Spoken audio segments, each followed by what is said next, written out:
Meus irmãos, bom dia, graça e paz.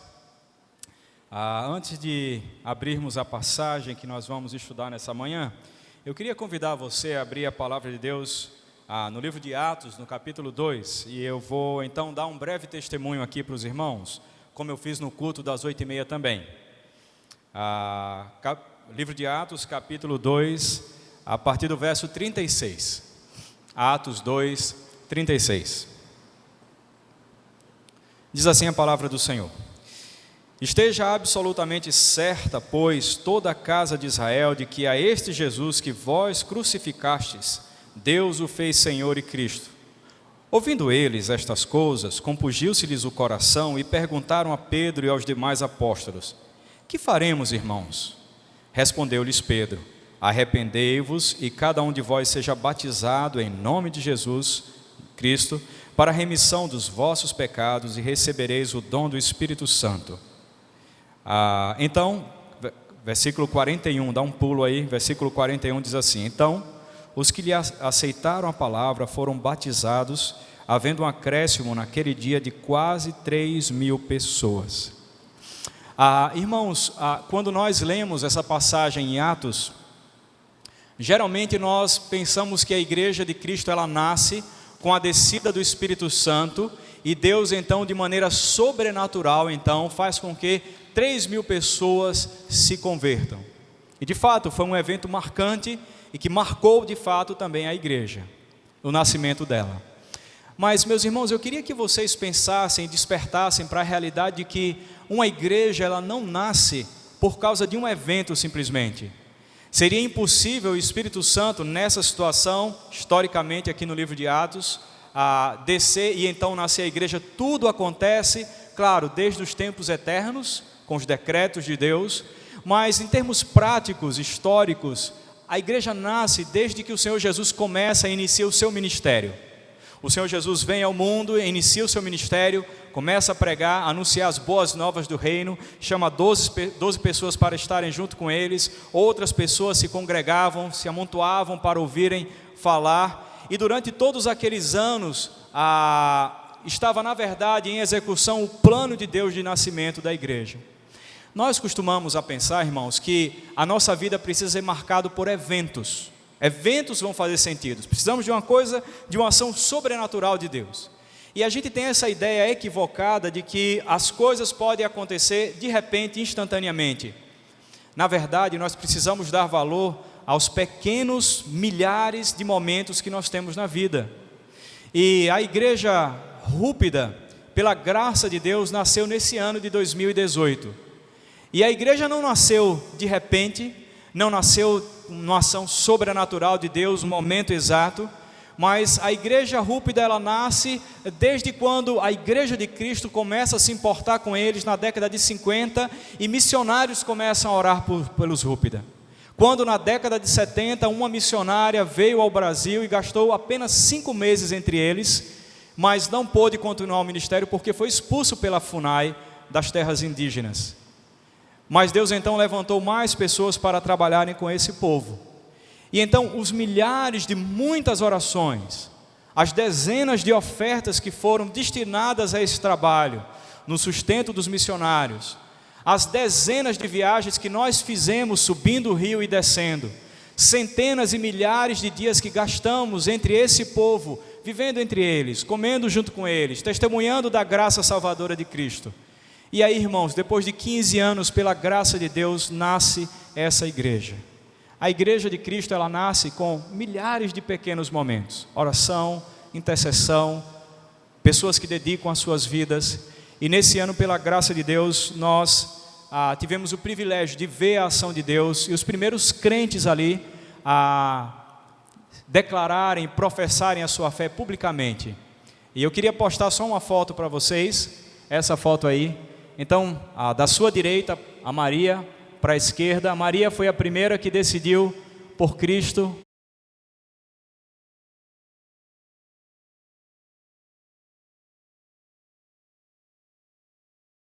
Do seu filho. E o interessante, irmãos, é que o Pedro, ele pertence ao clã mais baixo dos Rúpida. E a gente estava naquela expectativa, porque na cultura indígena a gente espera que homens se convertam por uma série de questões culturais, e o primeiro que se converteu foi uma pessoa do clã mais baixo. E claro, Deus tem os seus planos, os seus propósitos, mas é uma pessoa muito querida por todos. E no mês de junho, então, esse professor aí, o Sabino, ele decidiu entregar a sua vida a Cristo. Pedro, Maria e Vitalício ouviram o Evangelho por 3 anos, mas o Sabino já faz 8 anos que ele vem ouvindo o Evangelho. E o que mais me chama a atenção é que o Sabino, num dia, numa reunião que nós estávamos da equipe, Sabino estava presente conosco, era na aldeia. Toda noite, quando estamos na aldeia, nós reservamos um tempo só para a equipe, e nós estávamos orando e falamos: Sabino, eu quero que você faça os seus pedidos de oração. E num dia ele disse: eu queria que vocês orassem pela minha decisão. Eu estou há algum bom tempo já orando a Deus, e eu tenho pensado sobre esse caminho, e a vida que eu tenho levado não é uma vida muito boa. Eu já falei com o meu pai, já falei com os meus irmãos, e eu disse para eles que essa decisão de seguir esse caminho é uma decisão minha, pessoal, e eu quero que vocês orem por isso. Oramos naquele dia junto com ele, e no outro dia, então, à noite, o Sabino voltou para mais um momento de culto lá, que a gente faz uma devocional comunitária só com a equipe, éramos 3 pessoas. O Sabino sentou, e no momento de oração ele falou: eu vou pedir então uma oração. Eu quero que você ore por mim, porque eu já tomei a decisão, e eu quero dizer que eu vou seguir a Cristo, eu quero andar nesse caminho. E eu quero dizer que eu não quero só andar nesse caminho, eu quero aprender mais sobre a criação, eu quero aprender sobre os evangelhos e as cartas. Durante esses últimos anos, meus irmãos, Sabino tem lido a Bíblia sozinho, e às vezes me questiona e me pergunta: eu li um livro chamado Filipenses, e eu não consegui entender muito bem. Tem 8 anos que esse rapaz vem sendo evangelizado. Milhares de pequenos momentos, sentamos juntos, conversamos, oramos, vimos os seus dramas, e hoje Sabino é meu e o seu irmão em Cristo Jesus. Nós temos uma igreja de Cristo lá, e essa igreja é fruto dessa igreja também, da Igreja das Graças e outras igrejas que participam desse ministério. Milhares de pessoas, pequenos momentos de sua vida, investindo, orando, e Deus então faz surgir a sua igreja. Eu não vou passar um vídeo, hoje de manhã nós tentamos passar um vídeo aqui, Sabino dando testemunho e agradecendo, mas não ficou muito bom o som, o som do vídeo, o vídeo é ruim, tá? Não é o som da igreja não, o som da igreja é bom, mas o vídeo não ficou muito bom. Mas o Sabino então nesse vídeo ele agradece a Igreja das Graças, dizendo: eu antes não conhecia o caminho de Deus, mas agora eu conheço. Eu quero agradecer porque vocês aí se lembraram da gente aqui em São Gabriel da Cachoeira, e eu quero que vocês orem por mim, ele diz. Orem pelo meu trabalho, orem pelo aprendizado da palavra de Deus, orem pela minha família. E ele então termina dizendo que é isso mesmo, que é só isso que ele pede, que orem por ele, e ele espera um dia encontrar com você, Igreja de Cristo, que se envolveu com esse trabalho entre os Rúpida. Então, irmãos, eu quero compartilhar essa alegria. Depois de 15 anos lá, nós tivemos o privilégio de ver a Igreja de Cristo nascer. Nós vimos a ação de Deus Pai, nós vimos a ação de Deus Filho, nós vimos a ação de Deus Espírito Santo, e hoje nós temos pessoas lá que dizem: nós não queremos mais ter medo dos espíritos, nós decidimos temer só a Deus e a Ele que nós vamos seguir. Por causa de milhares de orações, por causa de milhares de ofertas, centenas e dezenas de dias entre eles, é assim que as coisas acontecem em nossas vidas, e é assim que surge também a Igreja de Cristo. Eu queria então pedir, irmãos, que você abrisse a palavra de Deus no livro de Gênesis, no primeiro capítulo, no versículo 1, nós vamos ler só esse versículo para a exposição da palavra de Deus nessa manhã. Gênesis capítulo 1, versículo 1. Vamos ler junto, irmãos? Vamos ficar de pé?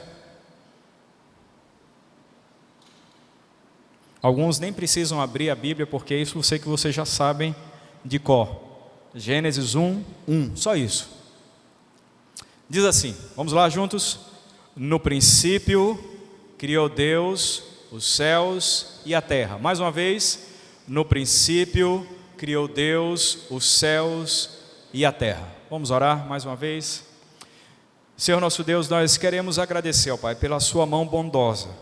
Queremos agradecer, ó Pai, pela forma maravilhosa como o Senhor opera na vida de cada um de nós. Ó Pai, ajuda-nos a entendermos que a nossa vida diante de Ti, o nosso crescimento espiritual se dá paulatinamente, Senhor. Cada dia, cada momento aos Teus pés, cada segundo. São pequenos momentos ordinários, Senhor, que fazem e constroem a nossa relação mais forte contigo, ó Pai, a nossa comunhão mais intensa contigo e nos transforma, ó Pai, diariamente, de maneira simples, mas contundente também, Senhor. Ó Pai, nesse momento nós queremos pedir que o Senhor fale com cada um de nós. Que a Tua palavra encontre um local seguro dentro do nosso coração, lá na nossa alma. Que a Sua voz entre lá dentro e possa então discernir aquilo que não vem do Senhor. E possa nos ajudar a enxergar aquilo que eu e meus irmãos não podemos enxergar sozinhos, ó Pai, sem a Sua ajuda. Ilumina, Senhor, a nossa mente e o nosso coração. Fala, Senhor, conosco nessa manhã. E que essa palavra produza em nós transformação, santidade. Que nos aproximemos mais de Ti. Ó Pai, que ordene melhor a nossa vida diante de Ti. Nós oramos assim, então, em nome de Jesus. Amém. Podeis assentar, irmãos. No nosso trabalho, irmãos, ali com o povo Rúpida, quando nós começamos o processo de evangelização mais intenso entre eles, nós nos demos conta de que seria impossível falar a respeito da salvação em Cristo Jesus sem falarmos com eles e anunciarmos as boas novas a partir de Gênesis. Em outras palavras, eu quero dizer para os irmãos que esse texto que a gente vai estudar aqui hoje de manhã é um texto que eu sempre tenho conversado e pregado também para os Rúpida. Claro, numa versão diferente, própria para eles, mas o fato é que eu pude entender nesses anos de ministério ali, de que é impossível nós considerarmos a salvação em Cristo Jesus, a obra dele, o Deus que se fez homem e habitou entre nós, o Cristo que se encarna e vem, vive nesse mundo, morre e ressuscita, sem termos Gênesis em nossa vida. É impossível entendermos um Deus que intervém nesse mundo e opera e vem aqui para poder trazer a salvação para mim e para você. Se Gênesis não faz parte da nossa vida, não faz sentido que Deus tenha enviado o seu Filho para cá. Quando nós olhamos e pensamos nisso, nós nos damos conta que seria impossível nós termos uma fé que desconsidera Deus como um criador de todas as coisas. Se Deus não é o criador de tudo, e se nós somos autoexistentes, autossuficientes, certamente não há necessidade nenhuma de salvação. Então, quando nós anunciamos para o Rúpida a respeito desse Deus que criou tudo, aí então eles começam a entender o sentido e o significado da salvação. Aí você pode dizer, mas eles são ingênuos. Não, irmãos, eles não são ingênuos. Eles são seres humanos capazes como eu e você, com outra perspectiva de vida, com outra cultura, mas o fato é que se não temos Gênesis como base para a nossa fé, eu quero que você possa perceber que nada vai fazer sentido. E eu queria então, irmãos, nessa manhã falar exatamente sobre essa primeira parte desse versículo 1, nas 4 primeiras palavras, quando diz, no princípio criou Deus o céu e a terra, mas só pensando, no princípio criou Deus. Qual o significado dessas 4 palavras? Por que essas 4 palavras se encontram aqui no primeiro livro da Bíblia, em Gênesis? Como eu falei, Natal não faz sentido sem no princípio criou Deus. E a primeira coisa que nós podemos observar, o primeiro significado que a gente pode tirar dessa pequena frase, no princípio criou Deus, é de que Deus, ele é o centro absoluto de tudo.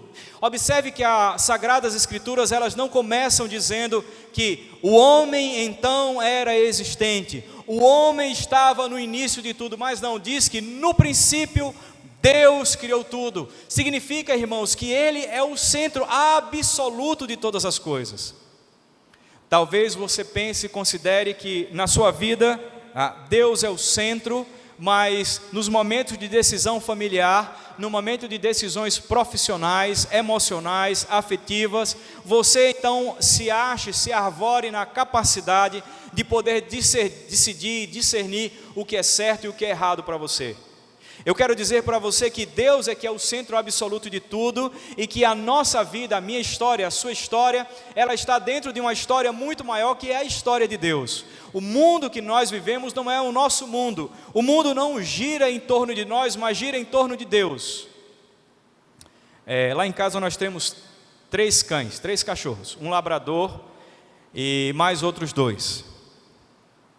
E toda vez que nós chegamos na cozinha, na área lá do quintal, o labrador então corre e ele começa a saltar na porta que é de tela, porque ele pensa que a gente vai ou falar com ele, ou passar a mão na cabeça dele, ou então dar pão para ele. Ele ama pão, e a gente nunca dá pão para ele, né? E ele ama, ele ouve o barulho do saco de pão, ele já pula, né? E quando ele está solto de noite, e a gente está na cozinha, que a gente pega o saco de pão, a gente só vê na janela a cabeça dele fazer assim. Porque ele acha que o mundo gira em torno dele e ele vai ter algum benefício. Deixa eu falar para vocês, irmãos, uma coisa.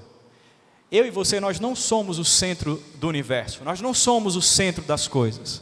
Nós temos uma tendência natural a acharmos que as pessoas percebem a gente, acharmos que nós temos algum valor para as pessoas, achar que o pastor, um líder, um chefe, o patrão no trabalho, ele olha para a gente com um olhar diferenciado. Nós temos naturalmente essa predisposição de achar que nós temos algum grande valor, mas o fato, irmãos, é que esse mundo que nós vivemos é um mundo onde o centro dele é Deus. A minha história, a sua história é a história de Deus, não é a nossa história.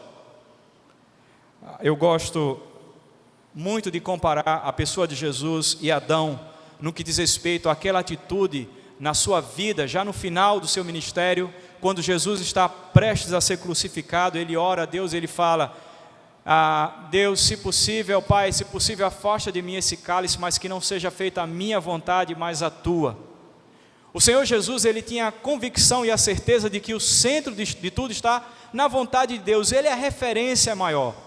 E quando nós contrapomos essa ação de Jesus com o que aconteceu no passado em Adão, quando ele então se coloca diante de Deus junto com a sua mulher, dizendo para Deus em outras palavras: agora eu e a minha mulher, nós vamos decidir o que é certo e o que é errado para nós. Nós somos o centro de tudo. Nós agora somos o cara e a mulher, e nós vamos decidir absolutamente tudo. O fato é, irmãos, que quando nós tratamos nessa perspectiva de que Deus, ele é a referência, ele é o centro de tudo, e isso em certa medida isso golpeia o nosso orgulho. O fato é que nós temos essa tendência natural de acharmos que nós somos mais importante do que de fato somos. E às vezes nós queremos que Deus fale de maneira especial, e nós colocamos diante de Deus os nossos planos, e queremos descobrir qual é a vontade de Deus. Deixa eu te falar uma coisa: existem coisas que Deus nunca vai revelar para você e para mim, irmãos. Sabe por que isso? Porque Ele quer dizer para mim e para você que o centro de tudo é Ele, não nós. Nós achamos que Deus tem a obrigação de falar o que vai acontecer daqui a 5 minutos com a gente. Deus não tem obrigação nenhuma. A nossa história, irmãos, é uma história diminuta diante da história de Deus. Ele é a referência. Quando nós lemos no princípio criou Deus, isso precisa estar escrito não só aqui na Escritura Sagrada, como já está, mas dentro do meu e do seu coração, no sentido de que Ele é o dono de tudo, Ele é a referência de tudo, Ele é o centro de tudo. Tudo deve girar em torno dEle. O mundo não pode girar ao nosso redor, irmãos. Fomos feitos e nós fomos também criados para dependermos dEle, para termos a Ele como referência de nossa vida em tudo. Mas Deus, Ele não é só o centro de tudo, mas quando nós lemos no princípio criou Deus, isso também significa que Ele é o dono absoluto de tudo. Deus é o dono de tudo. Quando nós olhamos a criação, a natureza, e é interessante porque precisamos ter bastante cuidado, nós falamos e nos referimos à natureza, mas a natureza não é um ser, a natureza não é uma força, a natureza não é uma entidade, a natureza é criação de Deus, e nem é uma extensão de Deus. A natureza foi criada fora de Deus, fora dele, Ele fez, e essa natureza então aponta para o Criador. Quando nós saímos do mundo, olhamos o céu, olhamos as nuvens, chuva, nuvens, rios, montanhas, lugares maravilhosos, pássaros, animais excepcionais, todos eles são como placas apontando para o Criador, dizendo: nós temos um dono, esse que nos fez é o nosso dono. No século XIX, na metade do século XIX, dois homens, um nos Estados Unidos e outro na Inglaterra, escreveram a teoria da evolução, mesmo sem saberem. Darwin e Russell Wallace, eles dois, cada um no seu país, escreveram sobre a teoria da evolução. E eu sou biólogo, irmãos, a minha primeira profissão é essa, eu sou professor de biologia. Isso me fez refletir muito sobre as questões ecológicas, etc.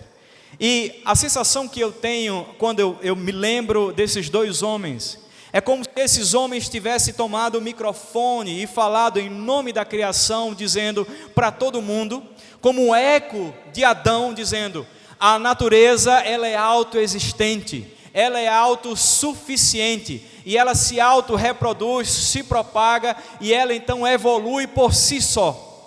O evolucionismo, ele se arvora no direito de dizer em nome da criação, de que essa criação, ela independe de Deus, que ela não tem dono, e que cada animal, cada ser, cada bactéria, cada vírus, cada rickettsia, cada fungo, cada animal cordado, cada animal invertebrado, eles têm a condição e a capacidade de se adaptarem como se eles fossem o centro da sua própria vida, e mais do que isso, o dono da sua própria vida. Nesse movimento ecológico que nós temos vivenciado, e não se engane, isso é uma ideologia também, se prega a ideia de que nós, eu e você, podemos controlar o que acontece nesse mundo. E as pessoas então levantam placas, põem camisa, doam dinheiro dizendo: vamos salvar as baleias, vamos salvar o mundo, vamos salvar o planeta. Irmãos, no dia que você conseguir pegar com a sua mão 100 litros de água, você me avisa. Porque o Deus que é o dono de tudo, tem o oceano como uma gota de água em suas mãos. Nós não podemos nos equivocar achando que nós temos certo domínio sobre o cosmos. Quem tem domínio sobre ele é Deus, porque ele é o dono absoluto de tudo. Temos responsabilidade sim com a criação de Deus, somos mordomos, mas não somos o dono dela. A criação geme esperando o retorno do Criador, ela não geme esperando a mim e a você, porque nós não temos poder e nem dela somos dono. Somos criação como ela, com a diferença que nós fomos criados à imagem de Deus. Mas toda a criação aponta e grita: Deus existe. Agora pense sobre a sua vida. Você algum dia decidiu, antes mesmo de você existir, você decidiu, observe a minha pergunta que parece ser incoerente, mas você decidiu em algum momento nascer? Você em algum momento esteve, sei lá onde, em que esfera, e falou: bom, agora eu vou nascer? Absolutamente não, irmãos, não existe isso. Um outro decidiu que eu e você iríamos nascer, em determinada família, em determinada cidade, em determinada nação, com determinada língua, com características próprias. O seu cabelo é o seu cabelo porque Deus decidiu assim. As questões genéticas são definidas ou definidoras de você? Sim, mas foi Deus quem decidiu que você tem que ter esse padrão genético aí, que reflete a sua família e a sua origem. O seu cabelo, a cor da sua pele, o seu olho, se você tem mais ou menos cabelo, a sua altura, você e eu não temos controle absoluto sobre isso. Quem tem o controle sobre isso é Deus, e Ele é o nosso dono. Tudo bem, você pode fazer plástica, você pode fazer lipoaspiração, você pode fazer cirurgias de todos os tipos, mas Deus te fez como você é. Você não tem como mudar isso. Um outro dono fez isso. Agora, vamos dar um passo mais além, irmãos. Pensa na linguagem. A linguagem, irmãos, é um atributo de Deus, porque na Trindade há comunicação. E Deus então faz com que isso passe para nós, e eu e você podemos conversar com as pessoas, e por isso que nós estamos aqui. Nós podemos nos comunicar. E eu quero dizer que a comunicação, a linguagem, ela tem um dono, e esse dono é Deus. E claro, por implicação, a gente já pergunta: será que nós, eu e você, usamos a linguagem para glorificar a Deus por o nosso dono? A linguagem, a minha língua, a sua língua, a nossa fala, ela realmente tem um dono, e esse dono é Deus? Os seus olhos olham para onde o dono deles quer que você olhe? A sua boca fala as palavras que o dono dela quer que você fale? O seu pensamento, ou seja, as sinapses que você faz, as associações, todo esse processo complexo de pensamentos, de conclusões, de decisões, de projetos, nós temos usado isso tudo realmente de acordo com o que o dono das nossas vidas quer que a gente faça? Enfim, o nosso corpo, né, tem um dono, e nós usamos o nosso corpo de acordo com o que esse dono quer. Certa vez, lendo o Paul Tripp, ele diz que, um pastor americano, ele diz que o nosso corpo vai para onde o nosso coração já foi faz tempo. Ou seja, será que o nosso coração, a sede da nossa existência, onde está a razão de tudo, que comanda o centro da nossa vida, esse coração tem um dono que é Deus, que comanda tudo e que dirige a nossa vida, o nosso corpo, as nossas ações? Irmãos, o ar que nós respiramos tem um dono, e eu e você só estamos vivos porque esse dono, ele é bondoso e deixa que nós respiremos esse ar. A comida que nós estamos comendo nessa época de Natal, celebrando o nascimento de Jesus, é Deus quem te deu. Eu não estou falando aqui simplesmente dos recursos para comprar, mas a existência da comida que existe no mundo tem um dono. E será que eu e você usamos a comida adequadamente? A nossa vida tem um dono, o planeta tem um dono, e esse dono é Deus.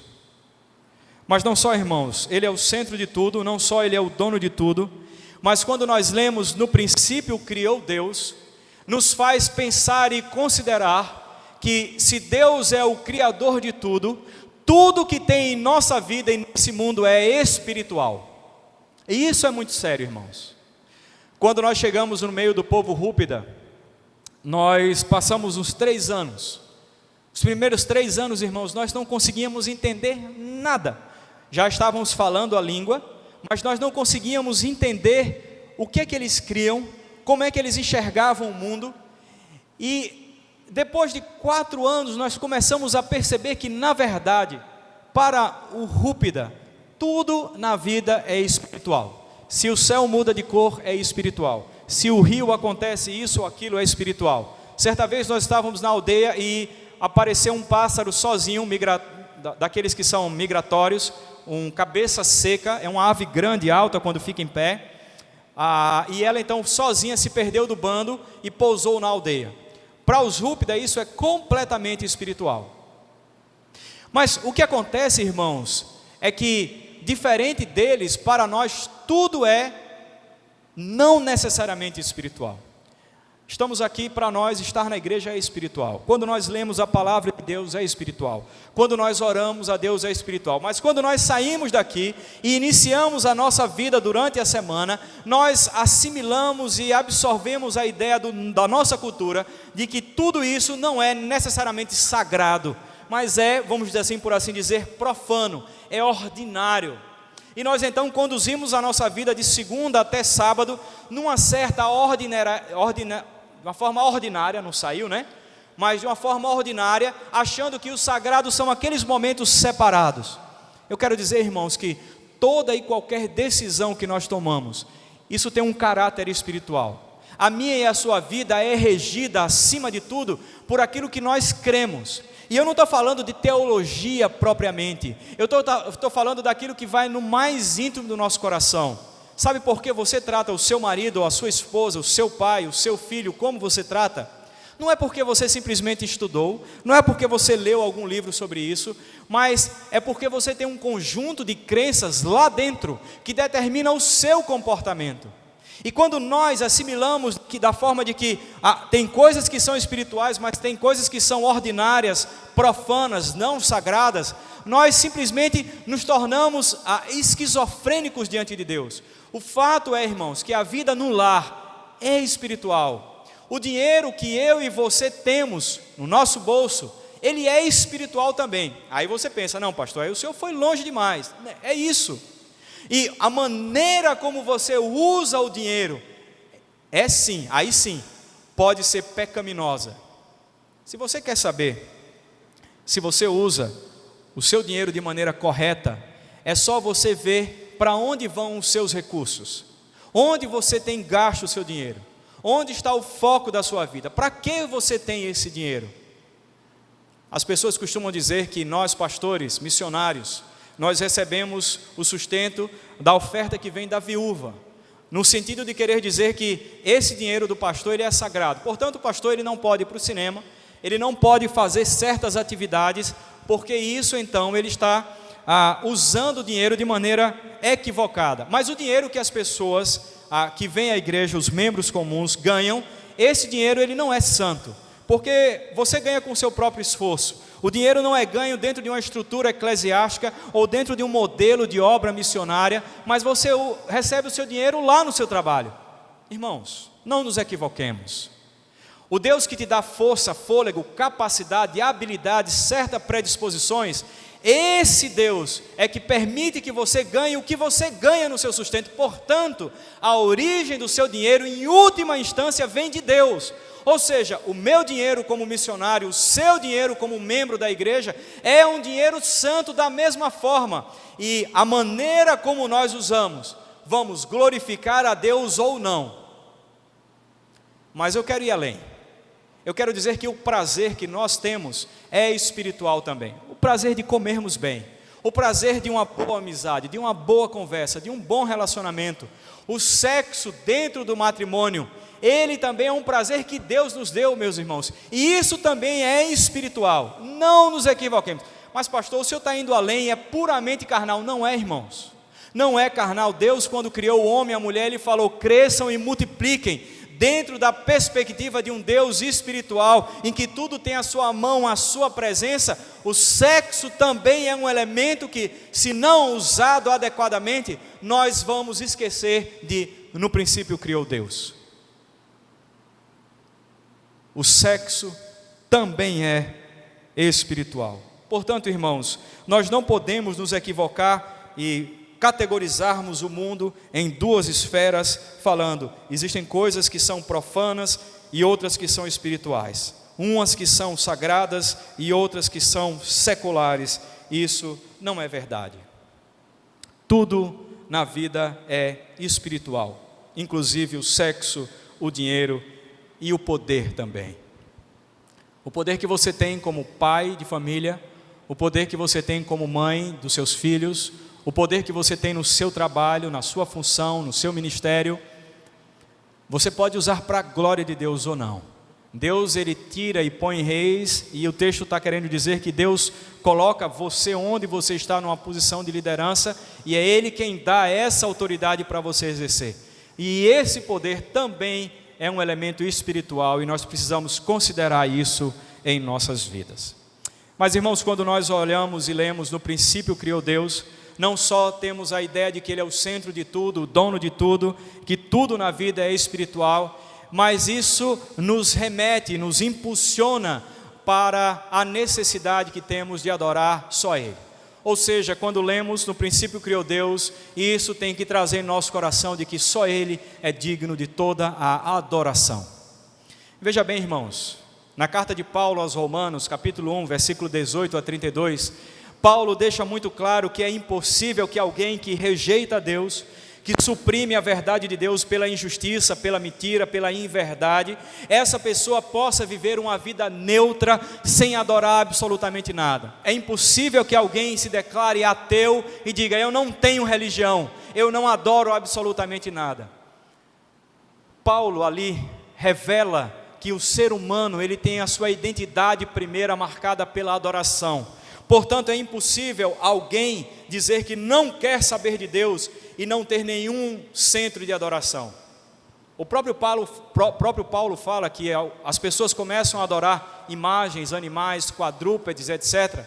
O que Paulo está dizendo é que nós, na nossa identidade mais profunda, somos seres adoradores, e se não adoramos a Deus, vamos adorar qualquer outra coisa. Portanto, quando nós lemos que no princípio criou Deus, isso remete para a ideia de que Ele é o centro, e a minha identidade ela só vai fazer sentido se tiver acoplada a Deus, conectada a Ele, ligado a Ele, tendo Ele como dono, Senhor de tudo, a quem nós devemos entregar tudo quem nós somos e todos os nossos projetos também.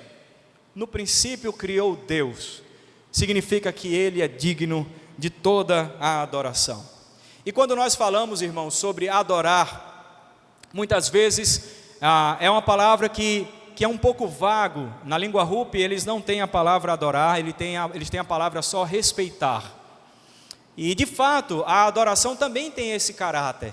Então quando nós falamos, por exemplo, que a adoração é prostrar-se, tem a ver com essa ideia de respeito, reconhecimento de que Deus, Ele é o dono de tudo, é o Criador de tudo, a majestade está com Ele, Ele é o Criador, e nós então nos prostramos, reconhecendo que Ele está numa posição de dignidade, de respeito, e diante dEle nós nos humilhamos, porque Ele merece toda a honra e louvor, ou seja, todo o nosso respeito.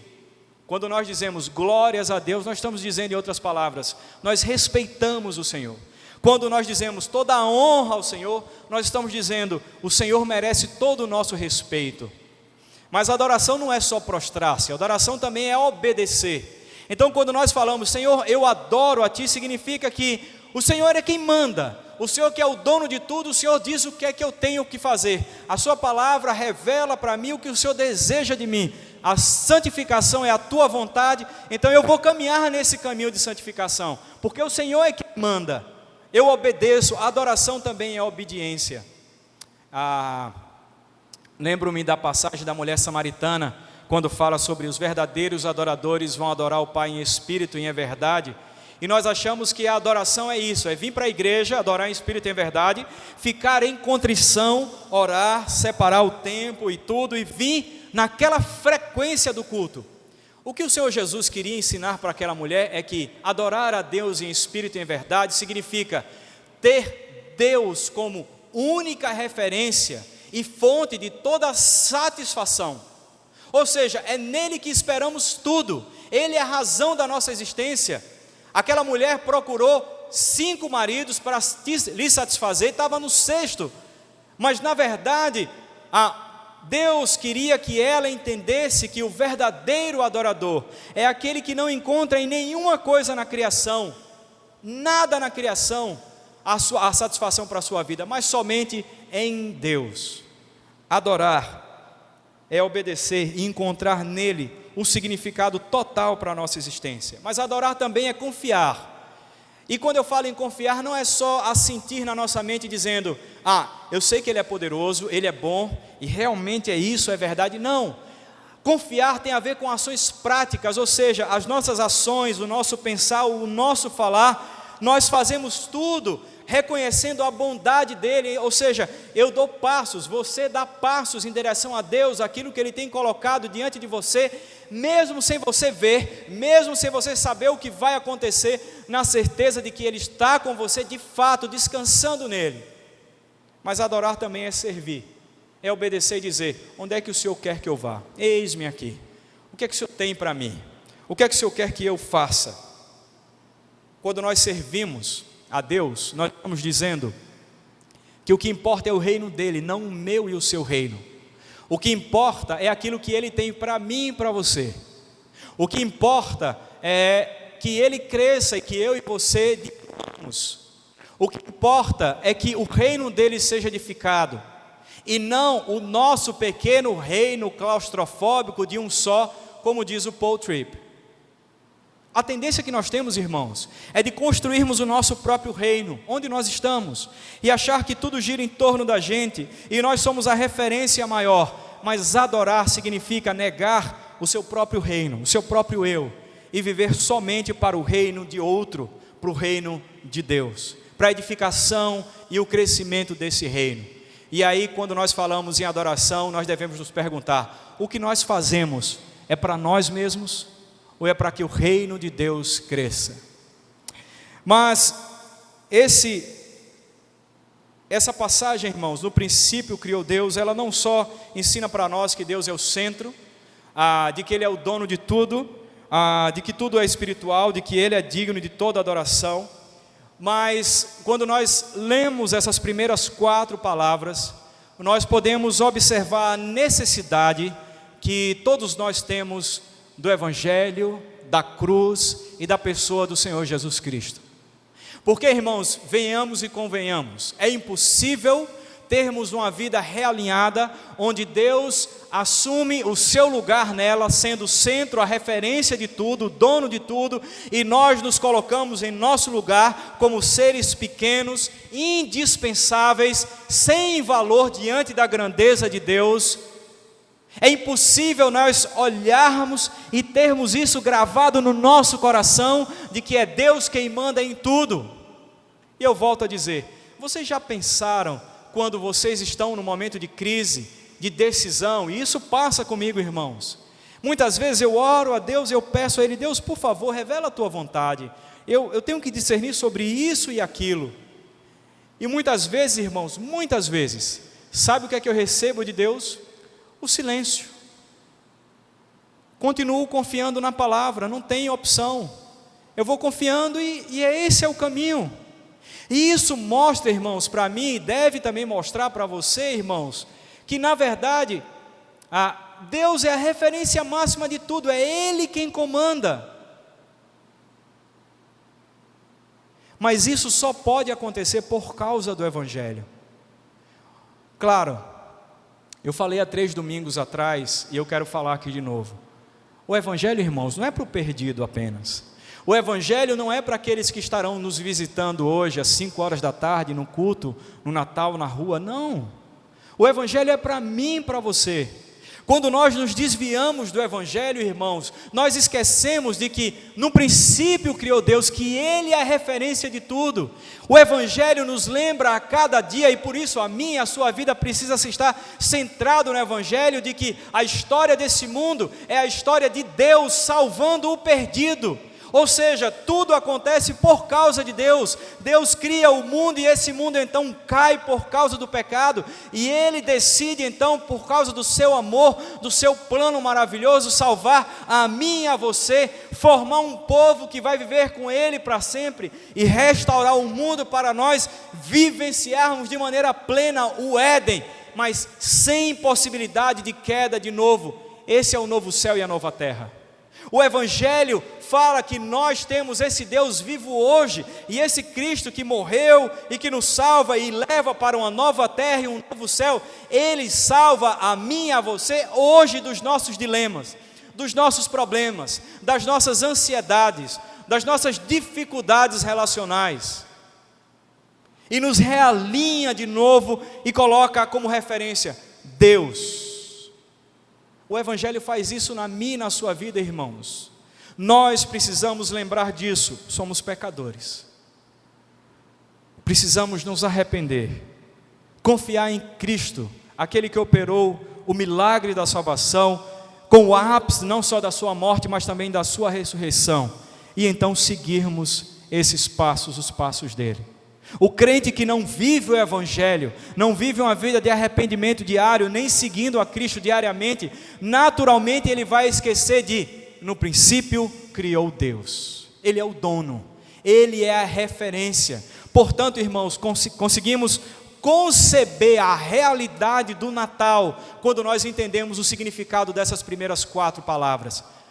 Sem o Natal, sem a morte e a ressurreição de Jesus, é impossível, Gênesis 1, as primeiras 4 palavras da vida se tornarem realidade na nossa caminhada diária. Eu quero dizer que Deus, Ele te chama hoje, para você, com a ajuda dEle, reordenar o seu mundo, realinhar a sua vida a Ele. Deus, Ele te chama para te colocar no melhor local, não é como centro, não é como dono, nem como referência, mas como criatura, com um detalhe, criado à imagem dEle, resplandecendo a glória dEle, usufruindo dessas bênçãos que nós temos, seja linguagem, seja amizade, seja vida em família, os relacionamentos, a bênção do dinheiro, do poder, do sexo, tudo isso para a glória dEle, irmãos. Deus, Ele te chama para que você venha a funcionar corretamente. Quando nós não funcionamos de forma realinhada, Deus tomando o lugar dEle e nós o nosso, isso traz para nós sofrimento, destruição. E aqui de maneira simplória, mas não menos significativa, eu quero chamar a atenção para os dramas que nós temos com a depressão e com a ansiedade. E eu posso falar disso, eu tive burnout, eu tive depressão, síndrome de pânico, eu tive que lutar com isso na minha vida durante anos, e ainda hoje eu tenho um farol amarelo, um semáforo dentro da minha cabeça que sempre acende quando eu percebo que as coisas não estão caminhando bem. E sabe o que eu percebi, irmãos? É que, na verdade, a depressão, e eu não estou falando aquelas que são doenças causadas por doença como hipertiroidismo ou mal de Parkinson, parkinsonismo e tantas outras, mas eu estou falando da maioria dos casos de depressão e de ansiedade. Muitas vezes nós queremos conduzir a nossa vida como se nós fôssemos o centro. Nós queremos que os nossos filhos façam o que nós queremos que eles façam. Nós queremos que no nosso trabalho, na nossa igreja, as coisas funcionem como nós queremos que seja. Nós decidimos o que é o melhor para as nossas vidas. Decidimos como serão as nossas férias. Decidimos como é e deve ser o padrão das nossas vidas. E então queremos controlar tudo. Queremos, em outras palavras, conduzir o cetro da nossa existência, o controle, como se nós fôssemos o dono de tudo. Irmãos, o fato é que isso nos adoece, isso nos quebra. Eu e você não temos estrutura para ser como Atlas, carregando o mundo nas costas.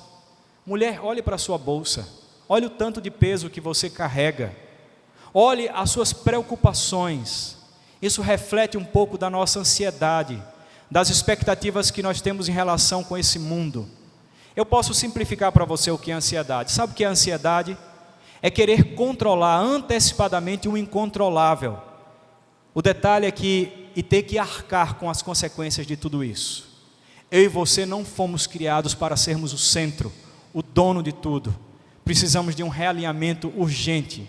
Nessa época da mídia, do selfie, e eu não estou falando do selfie, aquela fotografia, eu estou falando do eu, em que o eu é exaltado, e que nós enchemos a nossa pança com os likes, nós enchemos o nosso coração com quantas pessoas curtiram a nossa foto. Irmãos, isso não tem valor nenhum. O centro de referência de tudo é Deus, e aí então precisamos disso, e nós vamos funcionar melhor quando Deus escrever com a sua mão em nosso coração: no princípio criou Deus. Que Deus nos dê descanso em nossa alma com essa palavra. Que Deus nos dê a sua graça para que nós possamos caminhar de forma adequada. E eu quero dar uma triste e boa notícia para você.